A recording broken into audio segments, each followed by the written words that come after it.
विवाहितेचे सासरच्या लोकांवर छळाचे आरोप, मिरज शहर पोलीस ठाण्यात तक्रार दाखल। 26 वर्षीय सौ गजाला हसन मनेर यांनी त्यांच्या सासरकडील लोकांवर शारीरिक व मानसिक छळाचे आरोप करत मिरज शहर पोलीस ठाण्यात तक्रार केली आहे। गजालाचे लग्न 21 नोव्हेंबर 2019 रोजी हसन जहांगीर मनेर यांच्याशी झाले होते। लग्नानंतर सासरवाडीकरील लोकांकडून तिला शारीरिक आणि मानसिक त्रास दिला जात होता, असं तिनं फिर्यादीत म्हटलं आहे। तिच्या सासऱ्यांनी, सासू आणि नंदांनी वेळोवेळी तिला शिवीगाळ, मारहाण करून घरातील कामे करण्यास भाग पाडलं।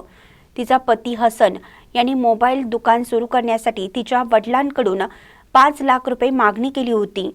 पैसे दिले नसल्याने पुन्हा फिर्यादीला सासरच्या लोकांनी त्रास देऊन मुलाला आणि फिर्यादीला घरातून बाहेर काढलं, तर पुन्हा सासरी सोडण्यासाठी गेलेल्या काका आणि फिर्यादीला शिवीगाळ करत बाहेर काढल्याने मिरज शहर पोलीस ठाण्यात सासरकडील सर्व सदस्यांविरुद्ध तक्रार दाखल केली असून त्यांच्यावर शारीरिक आणि मानसिक छळाचे आरोप केले जात आहेत।